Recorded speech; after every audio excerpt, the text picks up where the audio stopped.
Hello, welcome. We'll wait for everyone to get on board for this webinar. Thanks for joining us.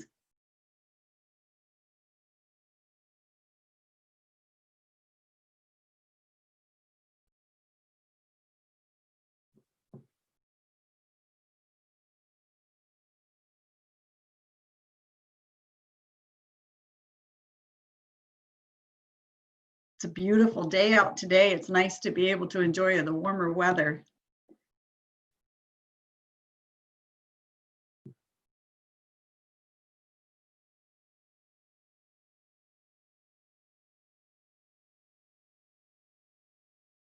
So anyone who is joining us, be sure that we have our microphones on mute.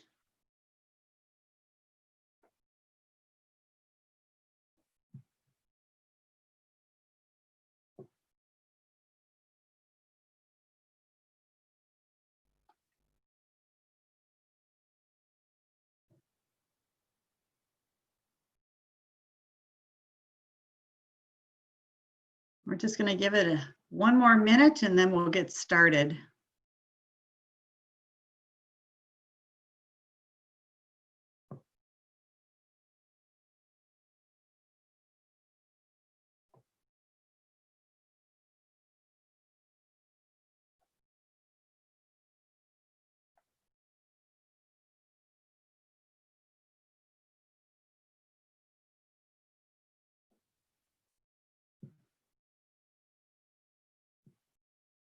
Okay, I think we'll get going here.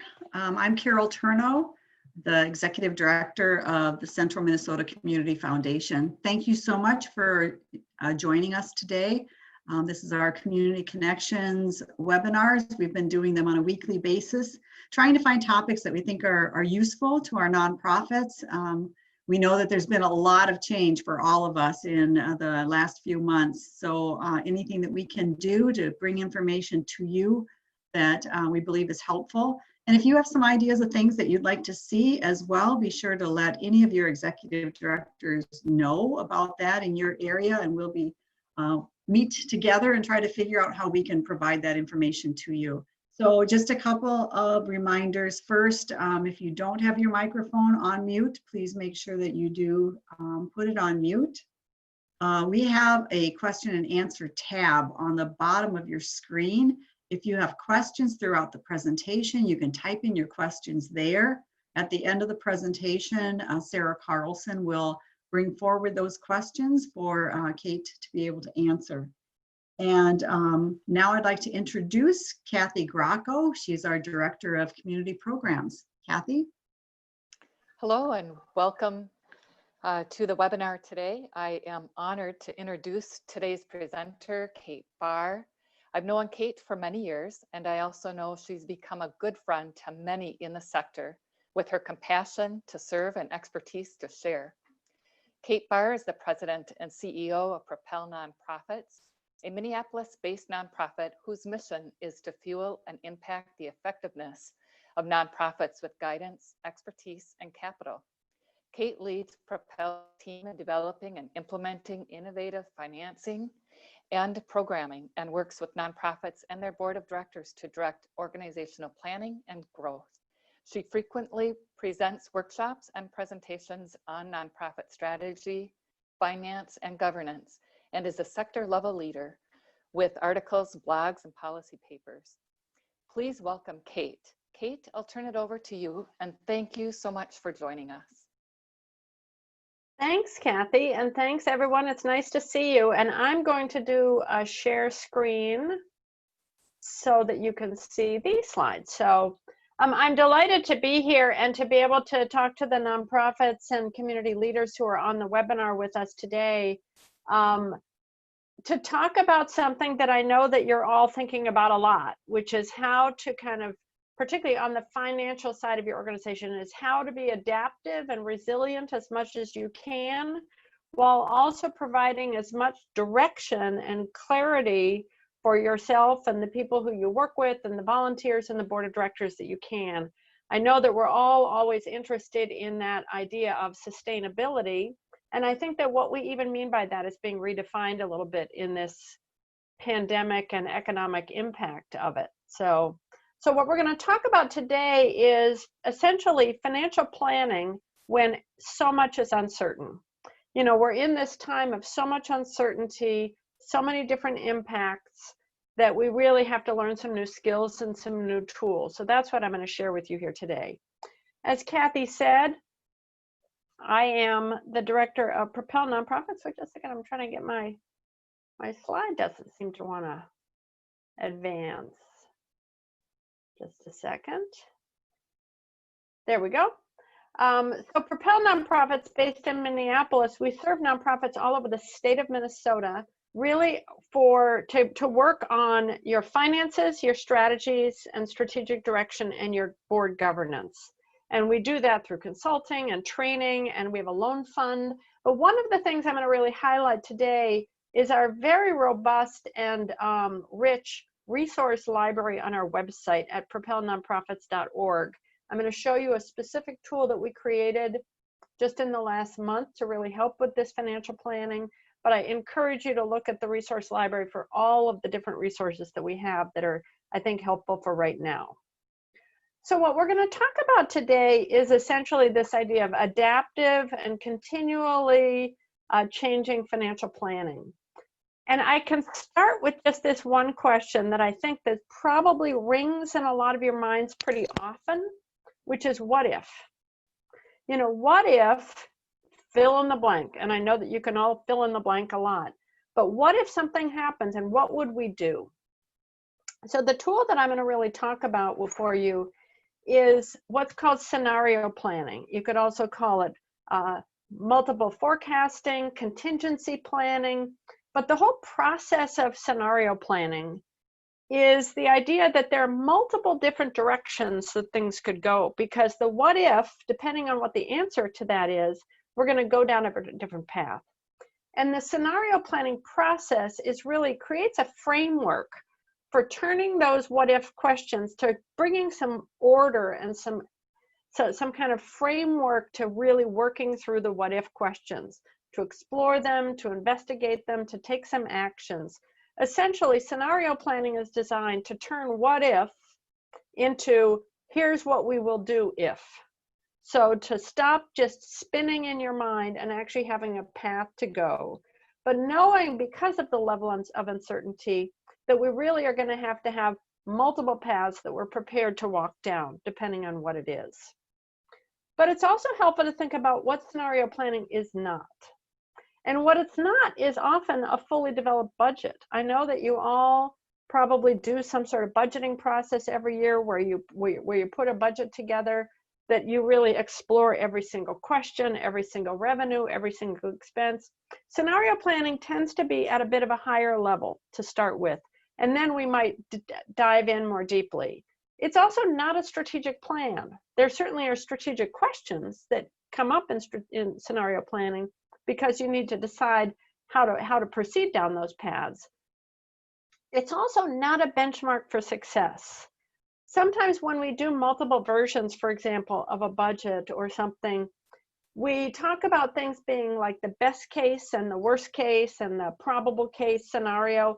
And I've actually, in this moment, in this particular crisis that we're all experiencing, I've been avoiding those terms, because I fear that when we say best case, that sets a benchmark that says, well, you know, being good Minnesotans who always want to achieve, we're going to hit the best case. Whereas right now, we don't really know what the best case is. We don't know what the worst case is. All we can say is, these are the paths that we see ahead of us. But scenario planning is also, which kind of reinforces that, not a one-time process. We are all going to do multiple scenarios. We're going to do multiple forecasts, multiple budgets. We're going to look at multiple possibilities for our budget, but that means that we're also looking at multiple possibilities for how we're going to deliver our programs to our community, how we're going to continue to be a strong and important asset in the community. One of the things about scenario planning is that it's useful for every organization. It's useful for a $2 million organization with a staff of multiple people. It's also useful for a small community-based organization that runs primarily on volunteers. Any any organization that has what if questions that you need to know, kind of what would you do if, scenario planning will be a useful tool for you. And I'll show you a couple of resources to do that. So how do we do it? How do we do scenario planning or multiple budget forecasts? So here's how you start. The first thing you do when you start scenario planning is determine what are the unknowns. So what are the what ifs? What are the unknowns that you're dealing with? Some of you may have a lot of unknowns at your organization. You may have 4 or 5 different types of revenues, whether or not it's a fee income or contribution or a gala or a special event or performances or grants or government contracts. You may have unknowns in a number of those areas. Some of you may have one unknown. You know, let's take an example of an organization that usually does a spring gala. And the spring gala, spring fundraising event is a big part of their fundraising activity. So you may have one unknown, which is, are we going to be able to hold that special event? Are we going to be able to hold that walk? Are we going to be able to hold that dinner? And if not, so one path is we're going to have it. If we do, is it going to hit our budget for it? Or are we going to maybe only have 50% participation? The other possibility is, what if we have to cancel it? So that's an unknown, and that's one of the possibilities. So what questions do we need to explore and develop answers for? The more unknowns you have, the more you're going to have to really refine and get clear about what is it that you're trying to accomplish with this scenario plan. It's also helpful, before you begin this, is to think about what are your North Stars? Is it your organizational mission? Is it the values? Is it some commitments that you've already made that say, if nothing else, we have to hang tight to this? It could be a North Star value around really staying close to the people we serve. It could be one about staying close to the city, our local city. So what are your North Stars? What is really going to drive you? But think about some of the unknowns that you may need to explore and how to explore them. I talked about the fundraising event. One of it may have to do with some sort of an earned income activity. If you're a performing arts organization, when are you going to be able to perform so that people are going to buy tickets and come in to enjoy one of your performances? One of the unknowns may be, for those of you who have paid employees, whether or not you chose to apply for a Paycheck Protection Program loan, a PPP, because that's a source of cash that can help to set out a different financial path. So what are the unknowns? What do you need to learn about? And what are your foundational North Stars? If you have a lot of unknowns, you may need to decide, the question is which scenarios are we going to pursue? Because if you have 17 unknowns, doing 17 scenarios is too complicated. It's just too many factors. We recommend generally about 2 to 3 scenarios at a time to really explore. They could be very different from each other. They could be just a little bit different from each other. But which are the ones that are the most important for you to think about? And as you think about those scenarios, as I say, kind of the paths that you could do, one of the questions is, what's the time frame for the exercise? Do we need to make some decisions over the next few months? Or are we talking about the whole next year? Because those may be different scenarios. So one example, for example, would be if you run a program for youth, for kids, and have a summer camp program, then it could be that a month and a half ago, you were doing some scenarios or some what if questions about, can we have summer camp? What would be the costs? How many kids would come? How will we manage the kind of health and safety questions? And then imagine that this is where scenarios are not a one-time event. You've probably maybe now revisited it to think about it again. And now that the kind of the public health information is different, you may be revisiting it again. So what are you going to do? If you run a thrift store, multiple scenarios about opening partially, opening some of the time, opening with fewer customers, how will you proceed with that kind of income generating activity? So which scenarios will we start with is really the questions. And again, 2 to 3 tends to be the ones that we can kind of manage at the same time. So who should be involved in scenario planning? It's helpful to have multiple views, multiple pieces of knowledge, maybe the store manager. I'm going to pick up on the thrift store example. The store manager, someone who's a volunteer manager possibly, or volunteer coordinator, multiple perspectives, someone who's working in retail, someone who's working in the service area where you're most active, different connections, people who know how to communicate differently, and then who's going to implement it. So generally, it's helpful to have more than one person. It could be staff, it could be key volunteers, could be board members. So who's involved, but having multiple people involved. And when you think about your typical budget process, where you do your typical budget process, essentially it's kind of like a quick, short little budget process. So whoever's involved in your budget is probably in some way involved, at least in some kind of input and information for the scenario planning. Because scenario planning involves, what do we know to start with? So what are our unknowns, but what are our knowns? So our knowns may be that we know what our rent is. Our knowns may be that we know what the grant income is that we already have committed, or the cash that we have in reserve. So what do you already know? What commitments do you have? If you have government contracts, you may know already how they're working. So what do you know? But you need to know programmatic information. You need to know financial information.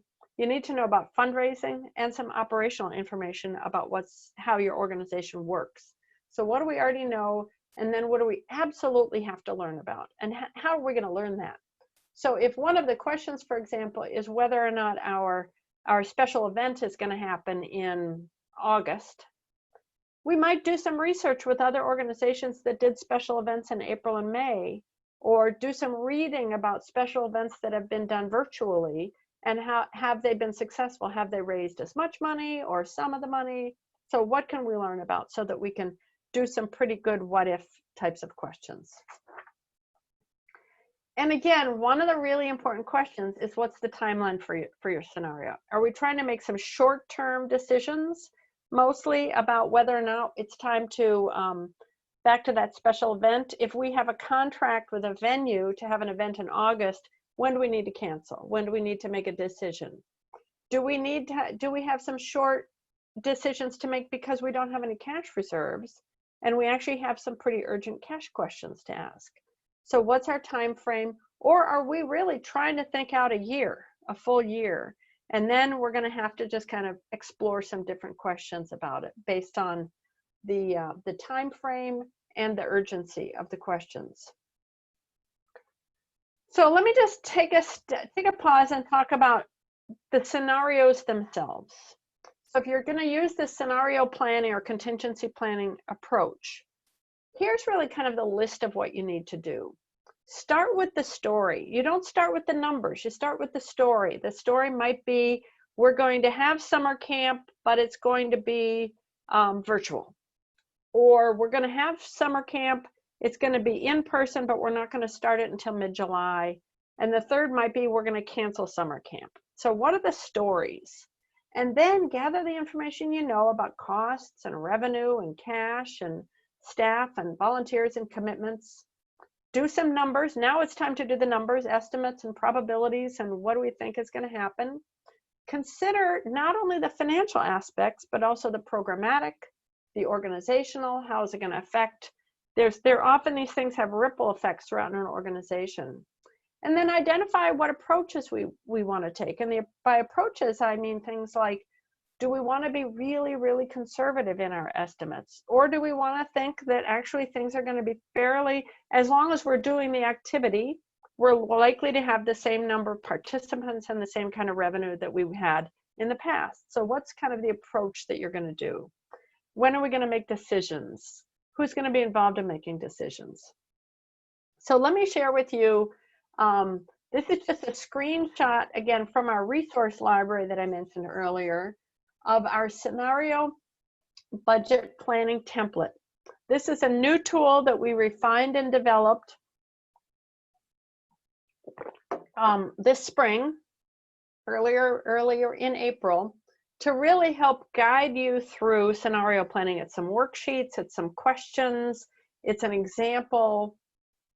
And if you go to our resource library, you'll find the scenario budget planning template. There's also some Excel spreadsheets that help walk you through. There's an example of one that I'm going to show you a little snapshot of. And then there's a longer webinar about scenario planning if others would find this helpful. So there are some tools about it, and there's also some articles about scenario planning. But let me just give you a quick little kind of a snapshot of what scenario planning looks like. So here's an example organization. It's a fictional organization called Unity Community Hub that's youth development and employment and has some additional services around health education and job development. Now this example has a $1.2 million budget. So it's a nice sized organization with 14 employees. But the same process would also be used if it was a $120,000 organization with, 2 employees. It's the same exact process, but I'm just going to show you this example, a little snapshot, and then this example is on the resource hub, on our resource library. So here's the organization. They know that a number of their revenue sources are going to be impacted, and a number of their participants in their programs are impacted by the impact of COVID-19. So they're looking at what those paths might be. They also know that funding, their fundraising, their sources from government and philanthropy, their finances, their human resources, their people, both staff and volunteers, and their programs are all connected. And one of the things that we emphasize in scenario planning is think about those interconnections. It's not just about numbers, it's about all of it together. So for Unity Community Hub, here are the 3 stories, the 3 paths that they're going to do scenarios for. Now you can see this one of them is to continue social distancing, everything virtual, but which means that they've reduced their service levels. Remember that they're youth serving, they had a summer program that they're not going to do for this summer. So reducing their service levels and then gradually return to what they had been doing before. Scenario number 2 is actually a much bigger change, which is to pull back in some of the areas, especially their youth programs, because they have opportunities to expand their health education, given the public health nature of the crisis. So expand their health education and case management. So sometimes this crisis creates opportunities. And then their 3rd scenario is quite drastic, which is that they would intentionally shrink the agency and say, we're going to kind of go back to our roots and only be a youth serving organization.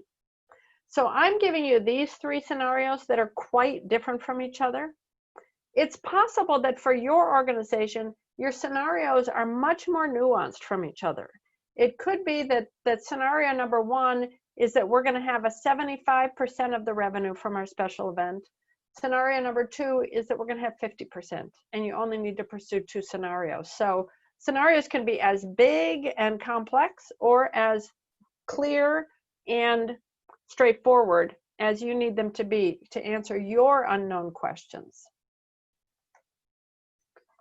So this is, I know, a really dense slide, but I'm going to tell you what it is, which is this is essentially the last page of the scenario planning tool that you'll find on our resource library.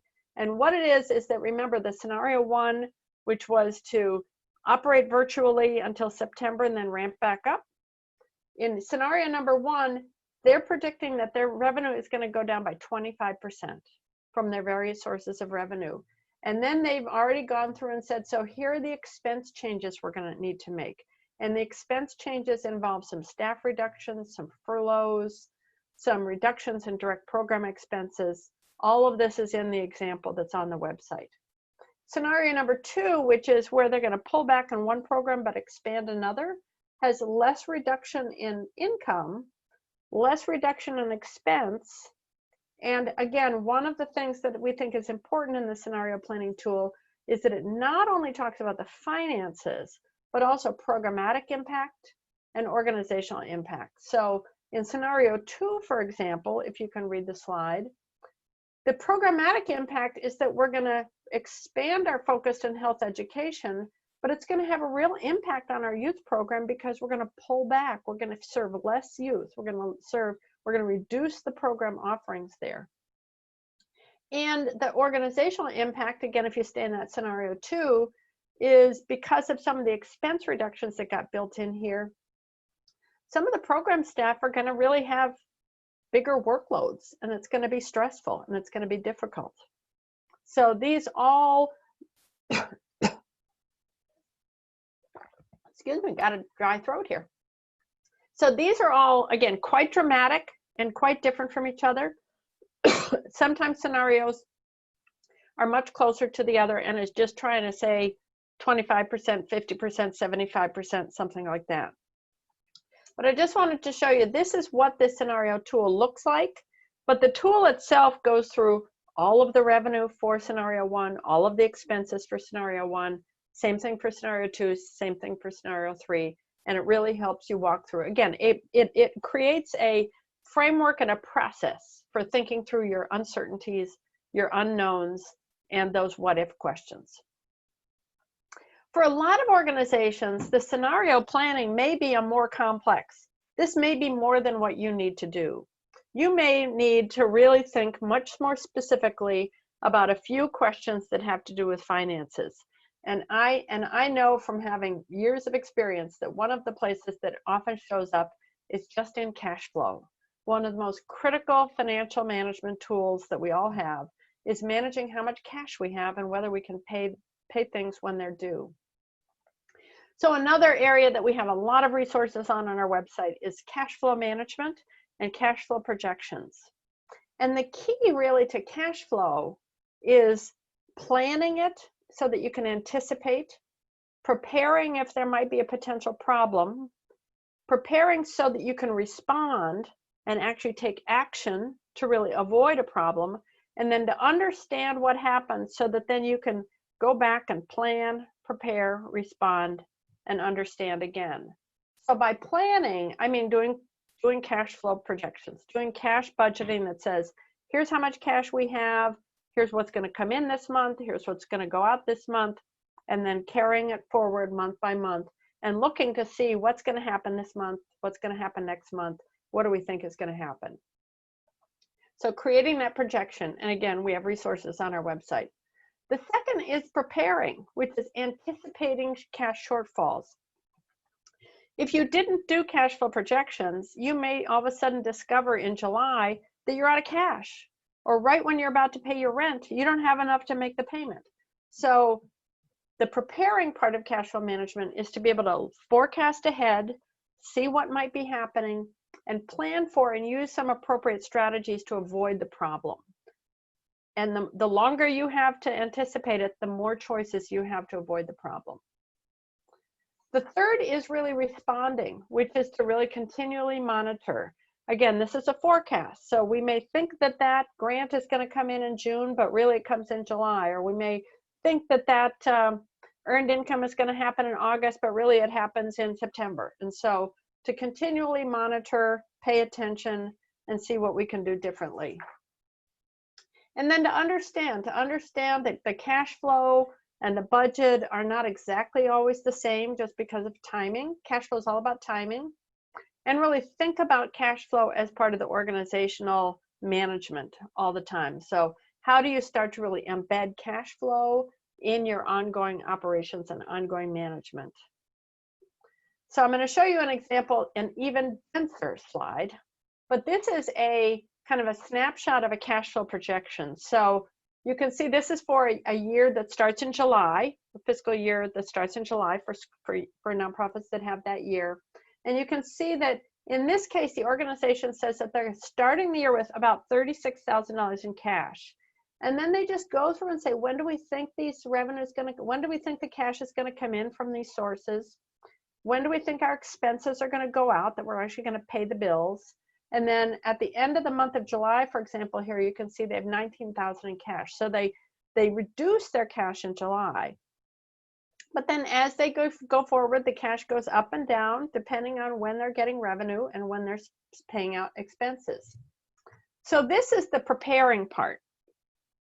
The responding part is when we go and see, you can see here that in December, the cash is a negative $25,000. So the sooner we can see that happening, the sooner we can prepare to take some actions to avoid that problem.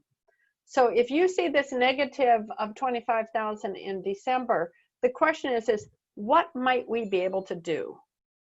And I know that there's a lot of numbers on this slide and you don't have time to study and everything, but I'll tell you that there are a couple of things that an organization might do. There's a grant, for example, that's on the revenue coming in April for 25,000.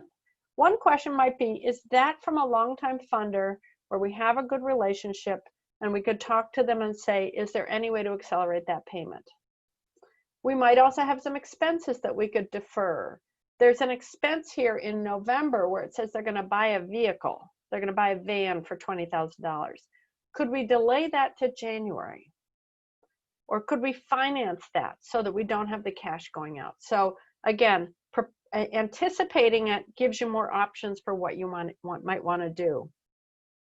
Now, we think that cash flow projections are always a useful tool for nonprofits, but in this moment of uncertainty, even if scenario planning seems like more than what you need to do, one thing that might be helpful is to do 2 or 3 cash flow projections that just takes these things into consideration, like when do we think that might happen? Do we think it's going to be a different amount? And just manage it all through cash flow projections. It's also a really good way to do kind of forecasting, budgeting, and contingency planning. So cash flow projections, scenario planning, 2 really useful tools for financial planning in a time of uncertainty. A couple of specific thoughts about scenario planning, and it applies to cash flow forecasting too, is if you have reserves, you know, when they're called rainy day funds, and of course, well, we know from Sunday, at least here in the Twin Cities, it poured. So now is the time to use reserve funds, but to be really thoughtful and intentional about it. Do we use the reserves? How much do we have available? Do we use the reserves to fill a budget gap, meaning that we're just going to spend them down to tide us over? A perfectly good reason to use reserves. Or are we going to use them just to bridge some timing because of something that's going to happen? You know, for example, the grant that's going to come in April. Are we going to use them for the timing? Or sometimes we're going to invest reserves in longer term change because we actually think we're going to change our organization as a result of this. If you find that virtual delivery of your services has been really pretty effective, you might want to invest in some more technology so that you can do it. So there's the bridging time, there's the plug in a hole, and there's the investing for long-term change. But to be really intentional and strategic about how you use reserves, because if you're not, sometimes reserves just kind of go away without the real intention. So how do we do that? But another question about scenario plans is just how to use them. I said that we developed them. It's not a strategic plan. It's not a fully developed budget. So now that I have my 3 scenarios, like for the Unity Community Hub organization, then they have the conversation, maybe it's at the board level or at some sort of a leadership level that says, this is the path that we think we should pursue. And for them, it might be their scenario number 1, which was just to operate virtually until September and then to gradually go back up. So then once they decide that that's the scenario that they think is most likely for them, that they should then develop a much more specific plan that can be implemented. Again, you're continually assessing the likelihood of all of these things as we learn more information. This is a place where a number of organizations did make decisions about whether or not to pursue a Paycheck Protection Program loan because they saw how it was going to help bridge the time to when they'd be able to have some more positive revenue results for organizations that had a big hit. But one of the other questions is, who has authority to execute on a scenario plan? You have a budget that got approved by your board. And so once the board approved a budget, we don't usually say, well, forget that, we're going to just operate differently. So have a conversation at leadership or at the board about, do you have authority to then implement these scenario plans? Do you actually need a new budget to be approved? And that's very much organization by organization decision. And then scenario plans, as I said, this is not a one-time occurrence. This is something that we're going to ongoing review. We're going to learn more about what's known and what's unknown. We're going to eliminate scenarios that are unlikely to be useful. So I showed you the one example of the that one of their scenarios was to actually kind of cut the organization in half and say, let's actually eliminate 2 programs, they may decide that that's not useful, that actually they are really important and valuable in the organization, in the community, with everything that they have. So then they can just put that one aside and either just move on to implement one of the others, or they may say, actually, so now let's try one of the others. Let's actually see if we can grow our youth program. So what are the scenarios, especially as we get more knowledge? I know that for all of us, as we move into this kind of new, less kind of beyond the emergency controls from the governor, there may be some times that we say, okay, now I have some more options. I can look about it. I know we work with a lot of performing arts organizations, and there's a lot of conversations about when we're going to have performances, when we're going to have live theater or live music inside a theater. Maybe it's going to be in the parks. Lots of scenarios being developed there. So what's going to happen there? Another thing is, depending on what the role of the board may be deeply involved in developing the scenarios and the projections, or they may be more at the strategic level. But at some point, the board has to get involved in this. There are risk questions, there are mission questions, there are questions about how you engage and relate in the community that the board needs to be a part of. So whether or not it's at the front end and through the process, or if it's just a report to the board for their discussion and buy-in and endorsement of, but the board needs to be included in some way in the scenarios or the projections, probably in helping to make the decisions, in fact, for most of us. So I would say my final thoughts before we turn to the questions and answers are, again, that we have the resources and tools on our website at propelnonprofits.org for both the scenario planning, the cash flow. There are videos of webinars on both of them, a number of tools and a number of other resources, and lots of other resources that we have.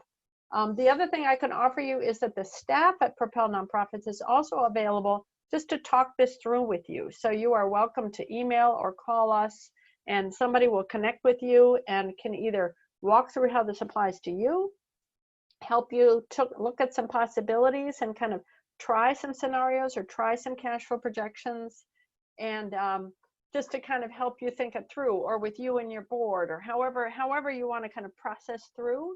Because I know that you are all dealing with a lot of uncertainties, a lot of unknowns, and sometimes it feels really, you feel a little bit isolated trying to make these big decisions for your organization and your community. So we're there to help and be supportive and help you really do all of that. So again, I thank you. We're going to turn and see what kind of questions come up. But again, there's propelnonprofits.org and our phone number, but you'll also get the slides sent to you afterwards and a link to some of the resources and the other tools that we have available. So I'm going to go to questions and answers now. Great. Thank you, Kate, for all of that expertise. We do have a few questions queued up, so I'll just start at the top. One question is about the use of potential grants in that scenario plan you shared with us.